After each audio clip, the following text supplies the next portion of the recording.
All right, everyone. We are here today on Thursday with Liv Mo, founding director of Verge Center for the Arts. So she is an artist, a curator, a writer, and an arts administrator. So we've got a wealth of knowledge that she can share from to help accelerate your art career, to help expand your knowledge and appreciation as art collectors. So I'm going to kind of let her run with it, but just wanted to give a brief introduction. She is Verge Center for the Arts here in Sacramento. They do, I think it's 5 exhibitions each year. So we'll have her kind of speak to what those are each and how they're chosen. And then she has 32 artist studios. So an artist in residency program with active artist studios in the space. So feel free to be thinking of what kind of questions you want to ask. We'll open it for Q&A at the end. But Liv, I'd love for you to just kind of introduce yourself and how you got started with Verge Center for the Arts and who you are serving through that organization. Yeah, and this is funny. I think I know everybody on the call except for Susan. Wonderful. So good morning, everybody. Um, so yeah, my name is Liv. I'm the founding director at Verge Center for the Arts. And actually, I will pull this up. That might be the easiest way. And then, oops. Do you want to do a share Yeah, I'll just screen? share screen. Let me get you.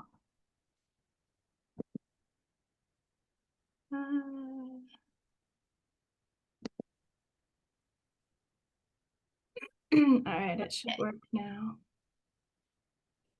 Cool. All righty. Awesome. Yeah, so I figured it'd probably be easier to just start off with some photographs and kind of get the conversation started that way. So this is a picture of Verge from literally the day that we took keys to the building. This was in March of 2010. And when we first moved into it, it was a bare shell. A lot of these lights that you see on eventually stopped working. So before we had money to fix the building up, it became increasingly darker.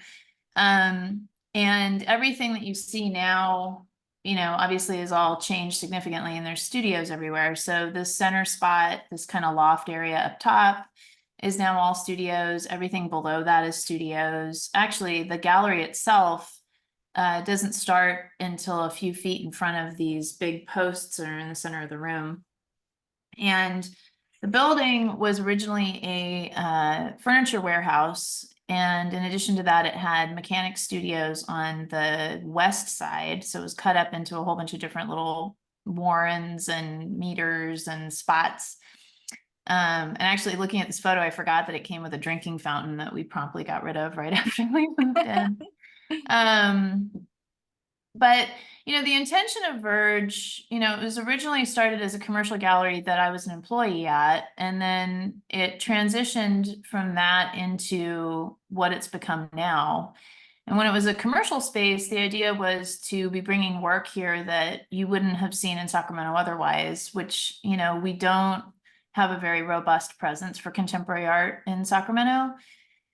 And let me turn this off. And then even, with the presence of Verge, if we're only putting on 5 shows a year, that's still not as robust of a presence as it could be.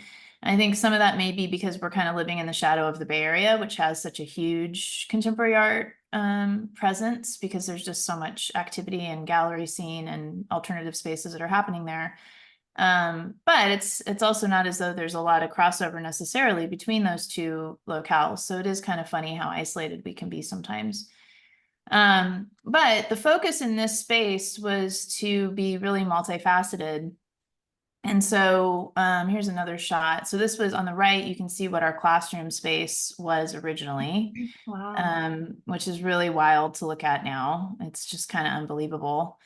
And then on the left is one of the 2 loading docks, and that is where Myrtle Press is now. So because it was a furniture warehouse, and we're on the R Street corridor where there's railroad tracks, there's many fewer now, but when we first moved into the building, I want to say there were like 6 roll-up doors all around it. And the reason for that was because they were bringing kiln dried wood into the building to make furniture with. And if it was raining, they wanted to be able to get that wood into the building without it getting wet. So it was really a pretty interesting configuration. It was a bare shell, but it was a really odd bare shell when we first got a hold of it. But the intention was to create a combination of resources for working artists, like the printmaking facility. We now have a really robust clay lab, where people can drop into our clay studio twice a week. We have individual workspaces. There's 32. We actually just got a grant from the California Natural Resources Agency that we're embarking on this year. And we'll be building 5 more studios and expanding our education space because we just don't, we've grown out of what we have. And we also now, this is the classroom today. So pretty remarkable transformation. Yeah. I forgot that the room had that split color, which I think is kind of interesting. If you look back here, I'm not even entirely sure what that was for, especially because the top half of the walls never got finished. They just remained raw drywall before we moved in. So it's kind of funny that then the bottom of it was painted. It's just so weird. Anyway, so this is all, obviously very transformed and very different. And this room now is kind of become this Swiss Army knife where we're doing, community exhibitions in it. So this is the Sac Open Studio show. We actually have a juried high school show that's getting installed this weekend. That's a partnership with Chalk It Up to Sacramento. And then in addition to that, this room is also our classroom space. And so, every Tuesday and Saturday, we're doing clay lab. We have nude figure drawing on Mondays. All of our regular classes, our kids camp. So, the strain both on this room, but also on the staff in terms of having to turn over that room is ridiculous. And so the grant that we're getting is going to enable us to create some dedicated space, one room just for wheels. We're going to have another space in a loft that will be for risographic printmaking and other works on paper projects. And then we're going to expand our kiln space so that we can have a second kiln for one, but then also just have more dedicated space for that too. So we're not constantly setting everything up and breaking it all down, several times a week. It's kind of insane that we even do that. So before we got started, before we were able to purchase the building, which happened we closed escrow in August of 2013. So we had a 10-year anniversary last year, which is pretty amazing. And then we reopened to the public in the state that we're currently in let me think about this, May of 2014. So it was a fairly fast turnaround. Prior to that, we just did everything we could to activate the space and keep it happening, keep people coming, keep us in front of the community as long as we could until we had the money to make it all happen. So, sorry. So this is one of the first events that we did called Art Golf. And all of the studio artists each made a golf hole, and then we invited the community in. Can't get this to shut off. I apologize for that. We invited the community in to circulate through this little mini golf course that we made. So we did a lot of really kind of weird out of the box projects that also took advantage of the fact that the space was really, really rough. We did have a couple bathrooms. At some point, some of those bathrooms turned into studios because we had more studio artists that wanted space than we had space to give. And we just wanted to make sure we could accommodate as many people as we could since we weren't really open to the public anyway. Not on a consistent basis anyway. So, we had all of that kind of stuff going on, but, everything else was really event driven until we were able to get the building refurbished. So last year, because it was our 10-year anniversary, we did something for the first time that we're going to start doing on a more consistent basis. So the next biennial will be next year, but we have started doing exhibitions of our studio artists' work on a biennial basis. And so this was the first year. So we put out a call to everybody who'd had a studio at Verge going back to 2010. So I should remember this off the top of my head, but I want to say it was like 60 plus artists were in the exhibition. And the entire time that we were installing it, we had a cap to meet every day in terms of number of pieces that we got hung in order to meet the goal to have the show open, because there was so much work in the exhibition. Wow. It was pretty great. And so, and we also, we started, I'm trying to remember what year it was. It was 2018 or 2019. We started doing a subsidized program, first in partnership with the Ali Yousefi family, which helped get it started. And then following that, we now have a private donor that's underwriting our regional residency program. So several times a year, we're providing a free studio space with a monthly stipend. It's currently local because, once we took it over from AYP, we didn't have an apartment or a space to have the artists stay if they came from out of town. But when AYP was involved, we were able to use Wall, and we did have a place to put the artists up. And so, not only did this exhibition include artists that are still working in Verge or living in Sacramento, but there were also artists from all over the United States. And in some instances, also, we had artists that started at Verge and then moved on to other opportunities. And so some of them shipped work back as well to be in the exhibition. And then when we closed escrow on our building, I should go back really quick. When we closed escrow on the building, we had a piñata commissioned because that was our groundbreaking, because we didn't have ground to break.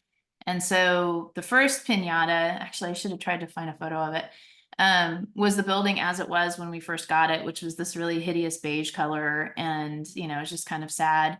And so we commissioned one of our artists, Vinny Pacheco, to create a new piñata for us that is the building as it looks now.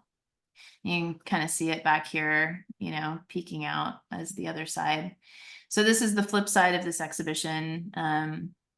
And it was just really remarkable how much work was in this show, and the way that it all kind of strangely came together and looked good, even given how disparate it all was.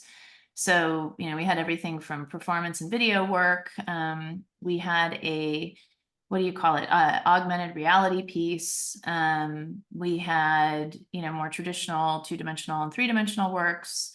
It really ran the gamut. It was pretty amazing. And it was also kind of emotional to see all of this in one place at once, because, 14 years of, technically 14 years. It was the 10-year anniversary of buying the building, but it was 14 years of history of artists making work in this space. And so just seeing all of that in one location was also really kind of a remarkable and overwhelming experience. Wow.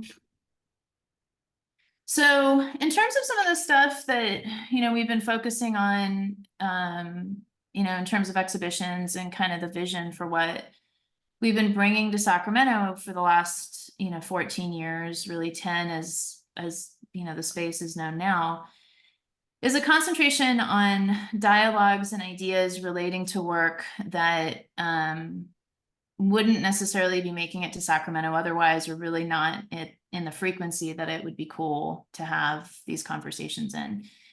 So this is a piece by an artist named Lee Lozano.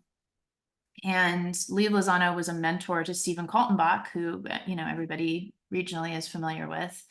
And actually, one of the first exhibitions that I curated when I started my career was a large-scale survey of Steve's work. And the thing I was really interested in was showing his more conceptual work and the stuff that Steve is internationally famous for versus what he's really known for regionally. And through working on those projects with Steve and, delving into his the conceptual works that he was making from the mid-60s to the early 70s, that's when we discovered, or he revealed to me, this deep relationship that he had with Lozano and the impact that she had on everything that he made moving forward. Really, his father dying and Lozano were kind of the two formative things that happened to him in that time period. So this quote, which I just also think is amazing. I've started to document everything because I can't give up my love of ideas. A lot of what Lee did was performance driven, and it was also really rooted in ideas and concepts, and some of it never got made. It was just about, it was very Fluxus driven in terms of the kind of premise for how she was creating these ideas and these approaches to her art making.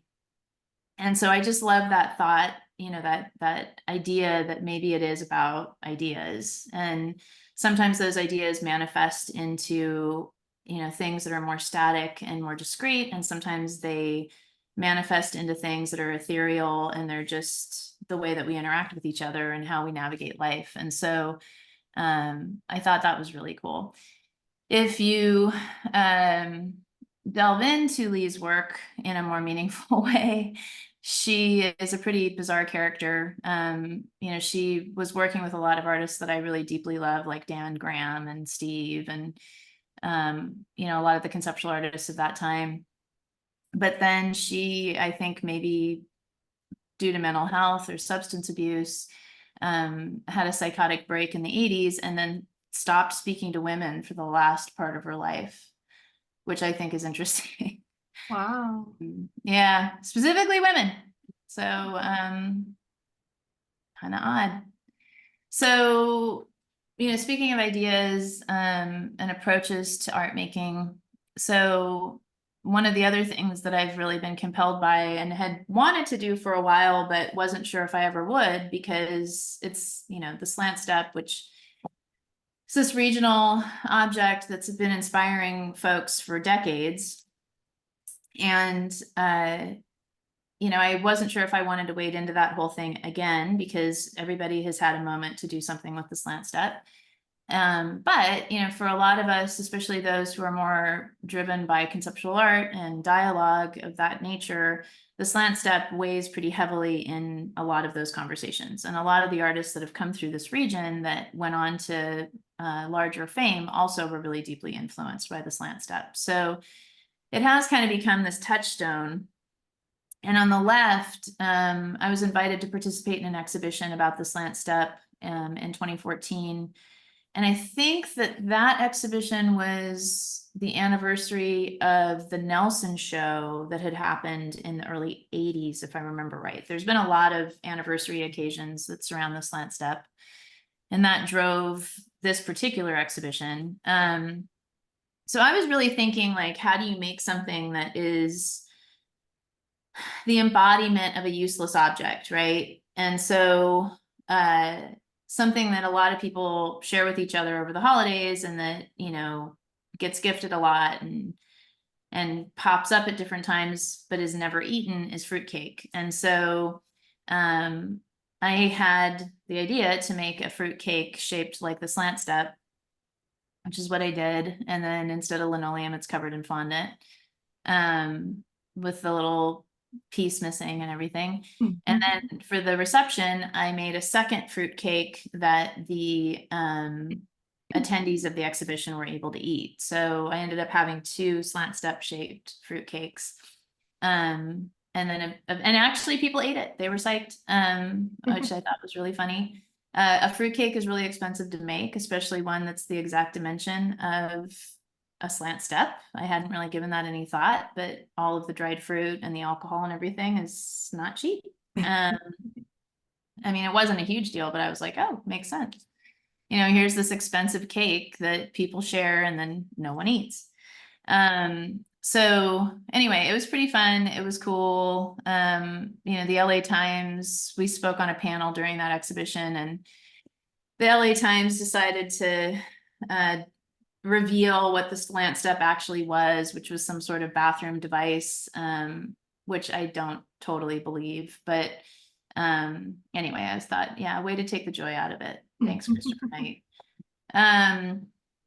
So speaking of the slant step, and getting back to the concept of ideas, I was driven by a lot of the gendering that came out of the original slant step, because I think that, in general, especially a lot of the conceptual art movement, the funk art movement, a lot of the really boundary pushing stuff that was happening in the middle part of the century, of the 20th century, we're just now starting to really unpack how limiting that was for female artists. And there's this whole wave of amazing exhibitions that have been happening lately, examining the women that were making work at that time. Like, there was a Barbara T. Smith show in Los Angeles recently that was fantastic. And the book that accompanies it is really good. But those women were often making work on the fringes of these different movements. And it was really the men that were seen as kind of the renegades and the guys that, were really shaking it up. And they drove everything, and the women were sort of, peripheral to some of this, even though they were often making really incredible work.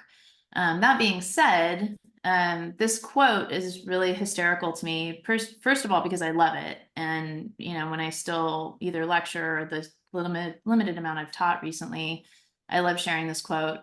Because I think on a certain level, to me, it really reflects art making in general. So this piece is dedicated to all the despised, unknown, unloved people, objects, and ideas that just don't make it and never will, who have so thoughtlessly given their time and talent to become objects of scorn, but maintain an innocent ignorance and never realize that you hate them. And I just think, there's a real element of that is about art making in general. It's like everybody does stuff. It's either loved or hated. You have no control over that. And especially if you're making work that is unusual to people, the likelihood that people will hate it is pretty high, but it is really important to you. So that quote is inscribed in Wiley's Rhino.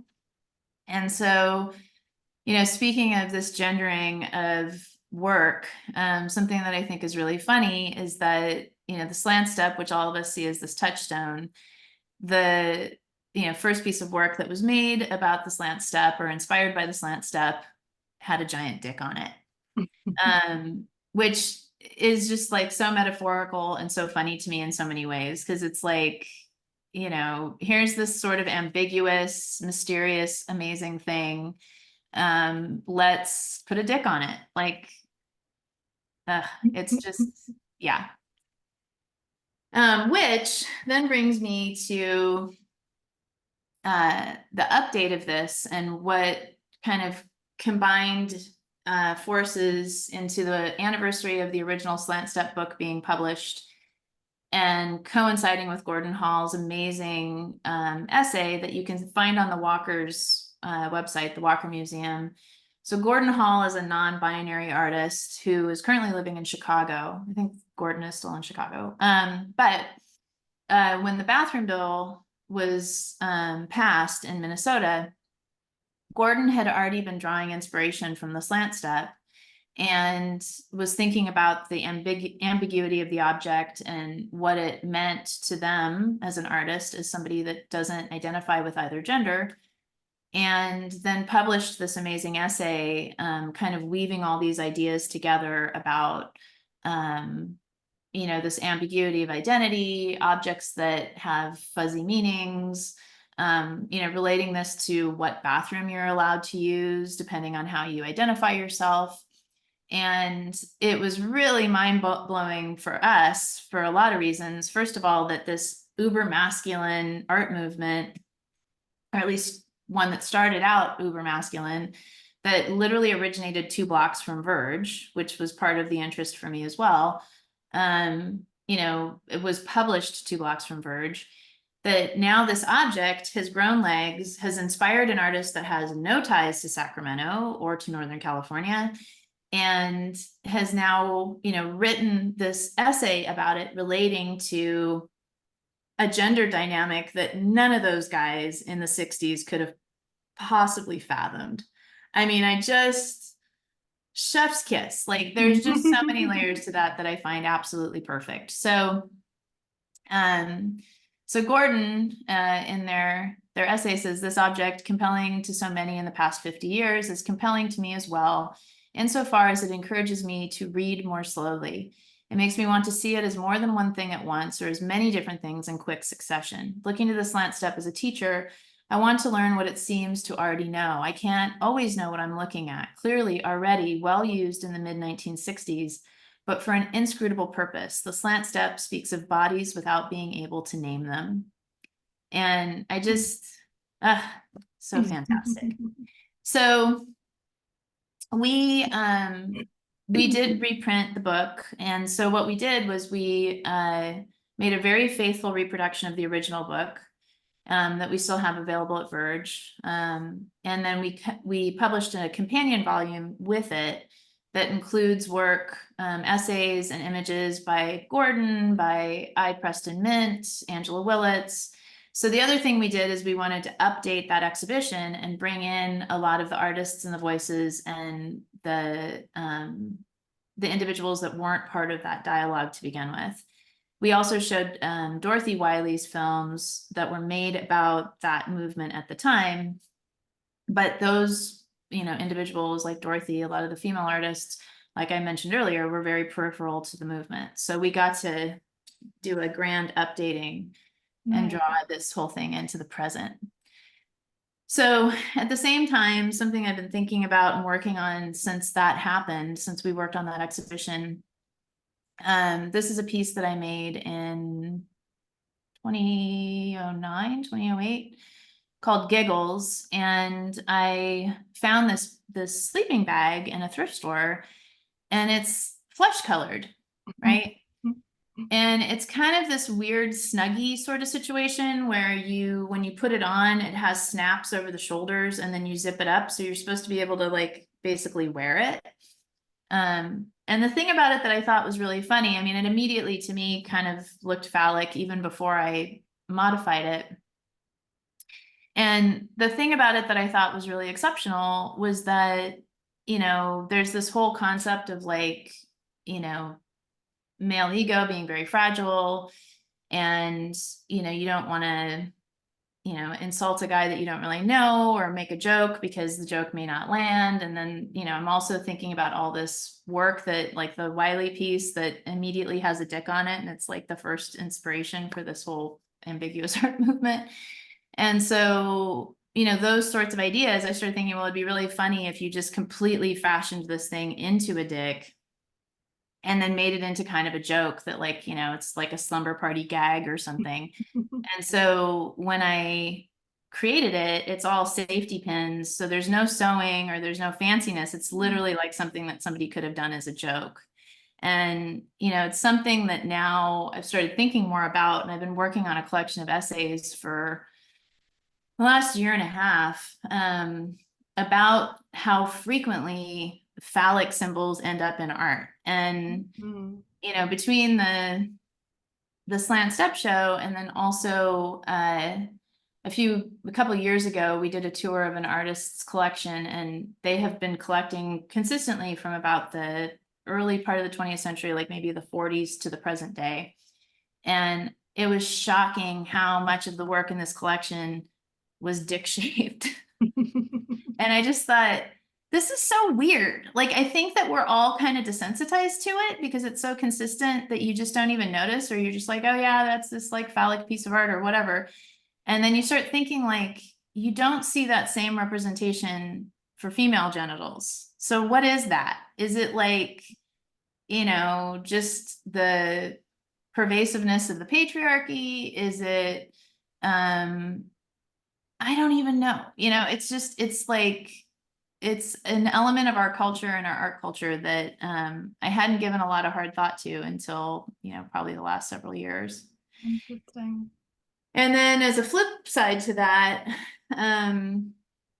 this piece by Angela Willits, which we commissioned for that exhibition, was so amazing because she basically used this as a reflective object. And the thing about it that I thought was really cool, the whole piece is made out of mirrors. And what I thought was really cool about this concept, it's a video piece that's then exhibited with the mirrored step. Historically, all of these pieces that people have been making inspired by the slant step are really a reflection of them. They're all bringing themselves to it, what Wiley did, what all these people did. So with all these artists and with Angela, then she decides that she would just make the actual literal embodiment of something that reflects yourself back to you. And so, it has this sort of almost narcissistic quality to it, but it also has a very feminine quality to it. And, it makes me think also about, now I'm totally spacing on the piece, the odalisque, where, you're supposed to really feel this derision for the model, for the subject, because she dares to have vanity and she wants to look at herself. And I think, some of those ideas are also getting played with in this piece about like daring to have the slant step reflect you back to it, or, reflect yourself back to you. And so there's just a lot of layers to this piece that I think are really, really great. And there's a sweetness to it and a softness to it that I think is pretty fantastic. Mm-hmm. And then, just another example of some of the work that I've really been focused on and really interested in pursuing.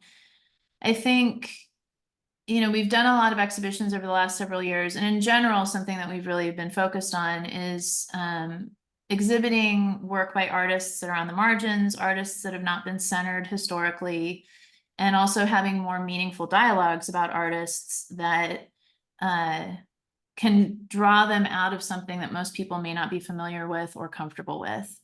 And in doing that, we did this exhibition, Immaculate Misconceptions, which was a traveling show that first debuted at Joan, an art space in Los Angeles that I really, really love. And Pippa, who was originally born Philip Garner, went to Vietnam, made all these really tremendous experimental pieces in the 60s and 70s, most famously the reverse driving car. So she modified a car so that you drove it from the back windshield. And she drove it all the way from San Francisco to Los Angeles. And, it was really heavily documented, freaked everybody out. And in the early 90s, Pippa decided to transition and this was during a time when that was really not something that people were doing. And as a result, she really lost her entire peer group. And so she went from this artist that was on the ascension, that was being featured, on television, had books published, had this really amazingly high profile cadre of friends, including Ed Ruscha and all these people. And then suddenly was just done. Nobody knew what to do with her. Once they figured out that, she was, her appearance had started to change. And once they realized that she was actually actively transitioning to becoming a woman, they just had no dialogue for that. And they, cut her out. And there's this really amazing documentary that's been made about her now, where a lot of her friends from that period have been interviewed about their reaction to that moment. And some of them have said, like, I wish I had handled that better. I just had no vocabulary for it. And now, society has started to change. I'm recognizing what a missed opportunity that was. And it really sucks that then Pippa ended up in obscurity for however long it's been now. She started to reemerge in the late teens. I think it was like 2017 or 2018. There was a gallery in Los Angeles that did a survey of her work at Spring Break, an art fair in New York. And that sort of brought her back into the present. And Pippa is now in her 80s. And she's getting this whole revisiting of her work that I think is just so exceptional and amazing. And she's really one of the most brilliant artists I've ever worked with. She's in the Hammer right now, the current Made in LA exhibit. She had a solo exhibition in Germany last year. Oh, actually, she just closed a show at White Columns in New York as well. So, this is the kind of thing that's really interesting to me and something that I feel like is a, privilege to be able to offer. And also one of the places that we can fit a niche, because I think that bringing art and artists of Pippa's caliber to Sacramento gives a more well-rounded picture of an artist and a type of being that we really should be talking about. And then on top of that, because she's now going on to all these things, it also draws Sacramento into a lineage of art that's happening on a more international scale. And then that's part of, that's us. So, Mhm. Pippa's in Germany and she's having the solo show in New York and she's at the Hammer and she was at in Sacramento. So it's like, Nice. drawing ourselves to those dialogues is something that's really interesting to me. And then in addition to all of the works on paper that she had created and her conceptual sculptures, actually going back, so she made all these absurd sculptures in the 80s and then produced a catalog that just got reissued called it was a book called The Catalog for Better Living. And it had all of these experimental things that she created that were absolutely absurd. And so the lamp has a pulley on it, and the two live wires, when they connect, will turn the light on, Mm. which would never be safe to live with, which is part of why it's so dumb and funny. And then the bed is a self-sleeping bed, and so it breathes and sleeps when it's turned on, even if you're not home. And then on the other side of the inventor's office, which we installed as part of the exhibition, there's her running shoes, so that three people can go competitive running at the same time. So it's like three pairs of shoes that are on these tracks together. So it was all very absurd and very funny. And, part of this kind of conceptual process that she was part of. And then in addition to her works on paper, her sculptures and installation work, we also included the documents that she had as part of the documentation of her transition. And so for that time period, she was going to some international locations to make all this happen, because it was not, even in Los Angeles, not something that you could easily do in the States. And so, having all this depth of dialogue about who she was, who she became, why she did it, how she centered herself as an artist in that process. It's just all very fascinating to me. And so if you look also in the center of this photograph are the glamour shots that she took after she finished her transition in the 90s. And then, I think the last thing, also just thinking about what is really interesting to me in, making art, communicating art, curating shows, what I think Verge's role in the community is.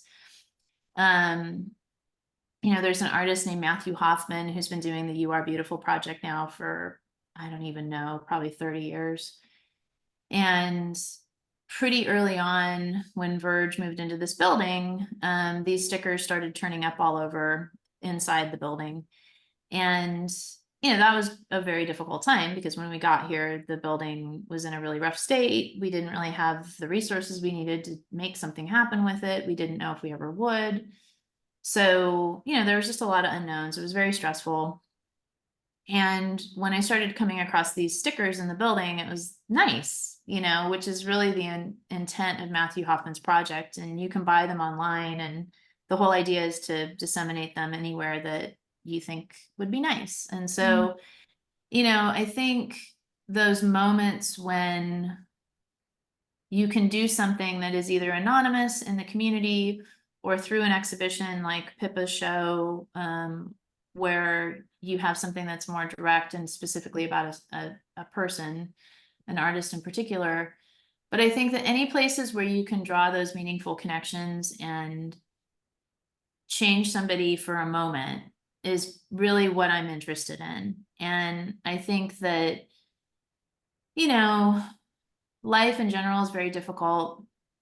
And there's a lot of things about it that can be very sad and very lonely. And I think the places where we can recognize our shared humanity, or we can, even appreciate ourselves in a way that's different than normal, and kind of suspend whatever's typically happening in our brain, even if it's for just a couple minutes. I think that is really what I'm interested in terms of what I seek in art, and what I think art can do, and why I think all of this matters, even in times when you don't necessarily have resources to do other things. I think that there's a real benefit to humanity when we're sharing experiences like this with one another. And so eventually I came to discover that Nate was who had been distributing these stickers everywhere. And Nate was one of the first artists at Verge.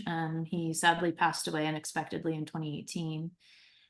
But uh, ever since Nate died, I've somehow figured out a way to fold him into something when I give a talk or I do something that makes me think about what I really am driven by artistically. And Nate put those stickers up. Nate was also inspired by those stickers, and so he had his own practice of making these little viral pieces of art and would put them up all over. And so even a couple years after he died, I found this one stuck to a window near a coffee shop in Midtown. And, it just makes me happy because I think like I knew of Nate initially because I started seeing these things out in the community long before I met him. I had no idea who was doing it. I would just find this stuff, and sometimes people would take them because they would realize, hey, this is a piece of art. I should keep this. And then sometimes they would just remain. And so you'd see the same little piece of art somewhere for like years because it'd be like on the side of a doorbell or whatever, a window frame near a coffee shop. And I think, even in this particular instance, it doesn't necessarily have some deeper resonance in terms of like making someone feel special about themselves, but it is a moment when you know that another person did that. It's like that was not an accident. Like somebody made this and somebody wanted me to find it. And that just feels special. So yeah, I think pretty sure that's it. Yep. That's my last slide. Thank you. What a beautiful series of artworks that are meaningful to you and that really show the different ways that meaning can be put into the artwork, but also the gender isms and all of that playing a role in it over the many years. I mean, having you here for 14 years, 10 within owning the building, and looking back on art history and bringing that into Sacramento in a way that no one else has, and then being able to be where you've been at for so long that you can even look back on the role that you've played in Sacramento and the lives that you've changed, not only as an artist, but as someone that is making it possible for other artists. And I think it's amazing that you're doing the biennial and bringing back the alumni of Verge and seeing where they are out in the world now since you first started this project and influencing the lives of artists. And like you say, just those little hints that sometimes we see around the community of, wow, someone did that and this is happening and we're all playing a role in it. Each of us as art enthusiasts, as art collectors, as art makers, all play a role in how that conversation comes about. So thank you for introducing a series of examples. Beautiful. Yeah, thanks for inviting me. Yeah. Does anyone have any questions for Liv while we have her here? We have about 15 minutes left. If you have questions about the artwork that she shared or the organization, anything while we have her here. Well, I have a question. I believe yesterday Lyle was saying at the Crocker that it's 25% females in on exhibit. Is that's correct, right? A lot of you were there yesterday. Okay. What do you think is the percentage there of female artists?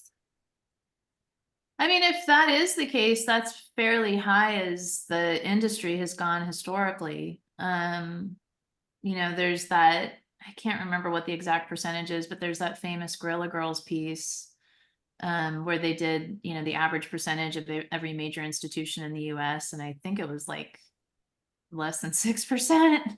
It was so bad. And they've continued to update that figure because they, want to know at what rate it's changing. And it's still very incremental. And actually when we did a Guerrilla Girls exhibition in 2017. And even at that point, the update on those figures was pretty pathetic. And also the percentage of naked women in a lot of those galleries compared to the percentage of actual female Mhm. artists having their work shown was pretty lame. Mhm.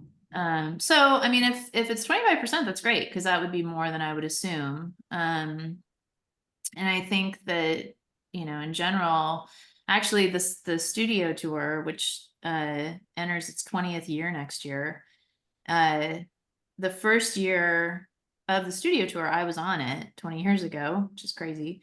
And when I first was on it, it was women only. There were 30 of us, I think. And then they asked all of us who were on it if we wanted to be on a committee to plan the next one. So we were like, well, sure, because there's 30 of us. So I think maybe 6 of us joined that committee. And one of the organizers was like, well, maybe this year or next year we should add men, because people have said that like then it would be then it would be a normal tour. So if we could bring men into it, then it would be more popular and it would get more attendance. And the sad part was all of us just instinctively agreed, because we knew it would draw more attendance, because it was sort of like, oh yeah, yeah. And now I think back on that and I'm just like, that was crazy. Like, I do think things have changed enough that if that conversation came up now, we'd be like, what? But it was just kind of like, oh yeah, if we get guys, more people will come. Like, Wow. it's just so funny. It's like, But at the Verge, you have a higher female population of artists in the studios and that you show, don't you? yeah, I mean, I think that's also just kind of what's sad in general, is that if you look, especially since the kind of contemporary MFA system has been developed, which has been whatever that is, like the last probably 30, 40 years, there's a much higher percentage of female artists that are being produced in those programs. So, you have a lot of female artists that are seeking studio space. You have a lot of female artists that are administrators in the field, because that's often what happens when, you struggle to make it as an artist. You become an administrator or an educator. But yet, if you still look at the percentage of artists that are showing and getting the bigger commissions and getting the larger shows, it's largely male. Mm. Gotta laugh about it, the patriarchy, man.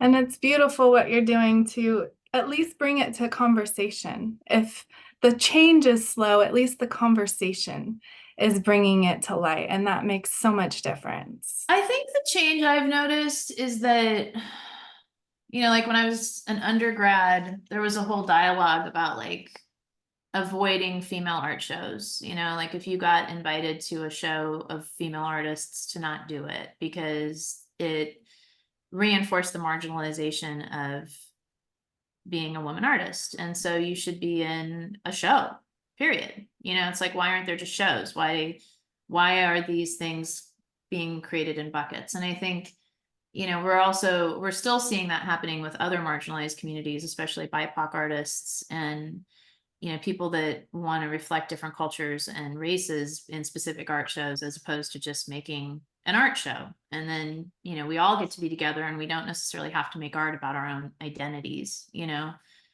and I mean, you could if you want to, but you don't have to.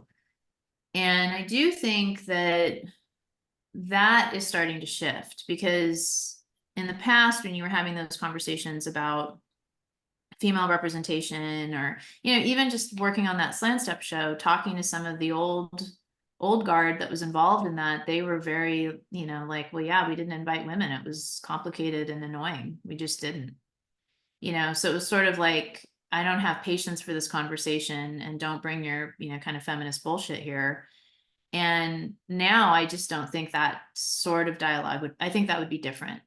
I think even if somebody disagreed with you, I think that the one tiny upside I've seen is that the culture has shifted enough that it wouldn't just be a given that you could behave that way. I think it's somebody would call you out on it. And I think even if people are censoring themselves that don't want to be, at least they have a recognition that like, oh, people are not going to be tolerant of that anymore. So that's, you know, that's an improvement, but boy, I mean, just the fact that you have decades of, you know, a lot of museums and stuff rely on acquisition.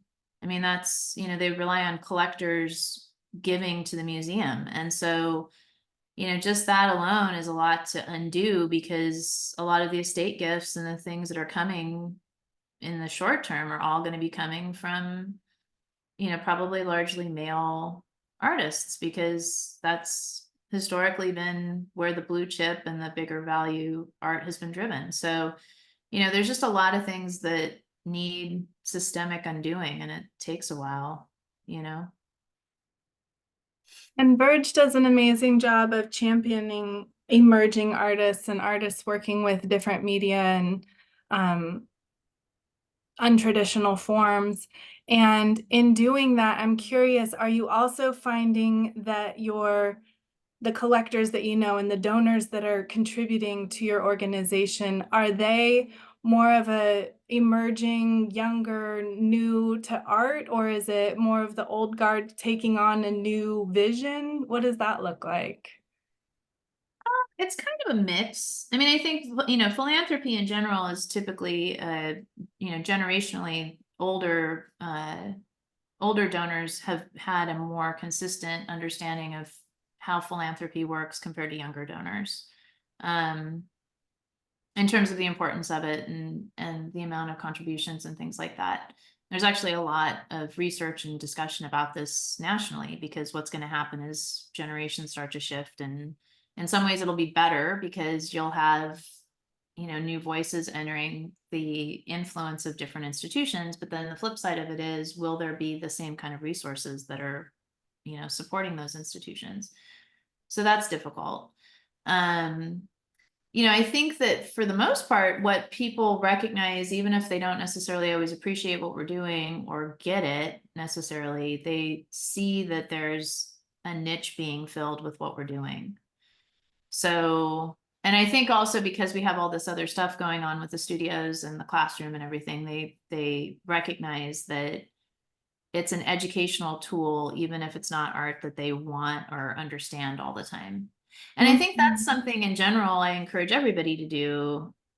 You know, it's like when I was still teaching, I would say this all the time. It's like, you don't have to like it. You know, Mm-hmm. you're not living with it. It's not forever, but you know, it's something you could think about and, you know, figure out if it made you consider something in a different way, or, you know, push yourself a little bit.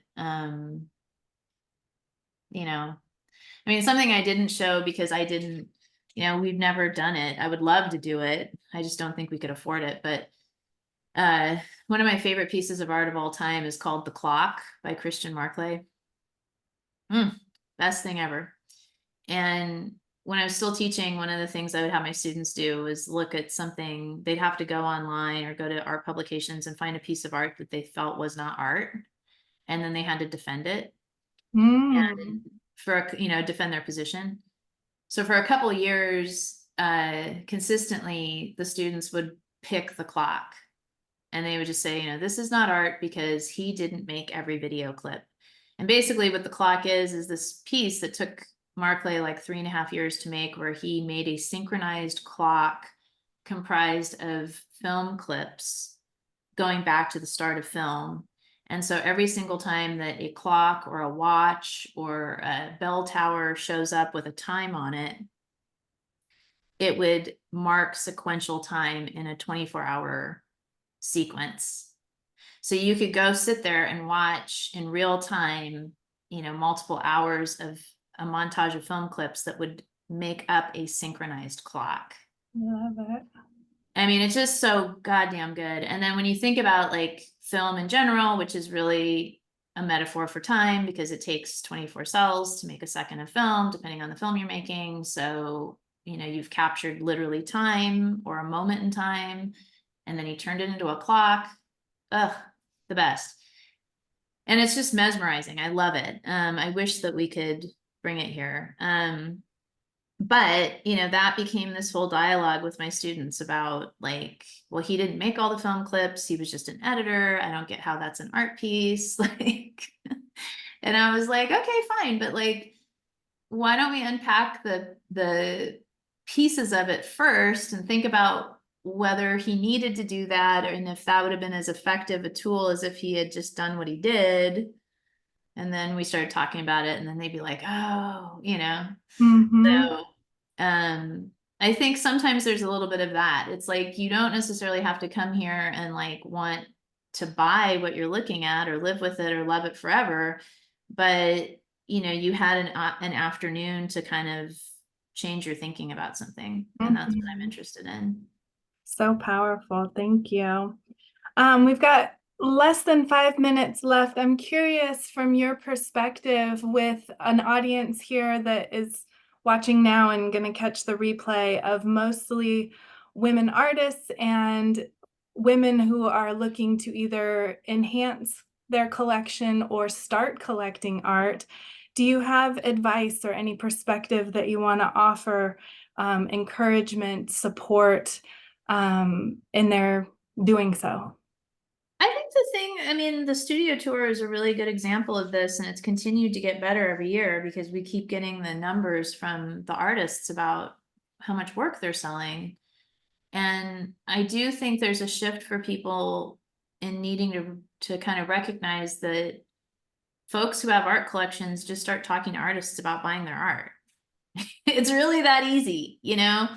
It's not like there's like the people who buy art and then the people who don't buy art. It's like you can go meet somebody and figure out a way to buy their art. You know, it's like a lot of artists will take payment plans, you know, because they want their work to go to somebody who's going to appreciate it too.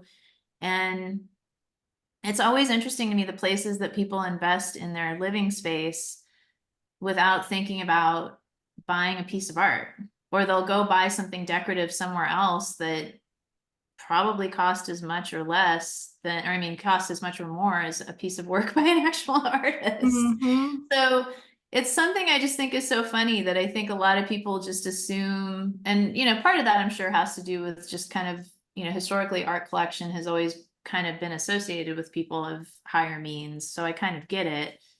But you know, it is possible to make relationships with people and really value them and like their work and then just buy it.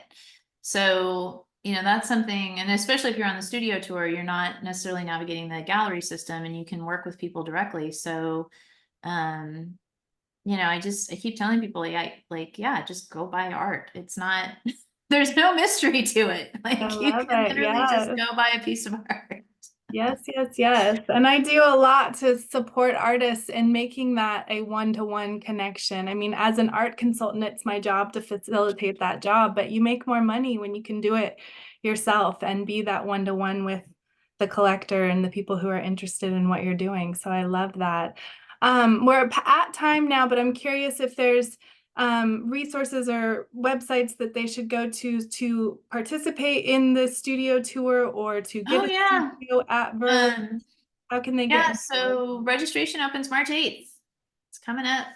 Um, and yeah, it's the same dates. It's always the second Saturday weekend and the weekend that follows in September. Um, and yeah, I'm trying to think if I'm leaving anything about that out. I'm sure there's a staff person in this building right now that's like, Liv, you forgot that. Um, Excellent. but yeah. Well, thank you so much for your time and attention to the topic that we have at hand here and sharing your knowledge and your passion for what you do. And just really appreciate you being a part of this. Thank you. Yeah, thank you. Thanks, everybody. Thank you. You all have a wonderful day, and we'll be back again tomorrow morning. Bye. Bye.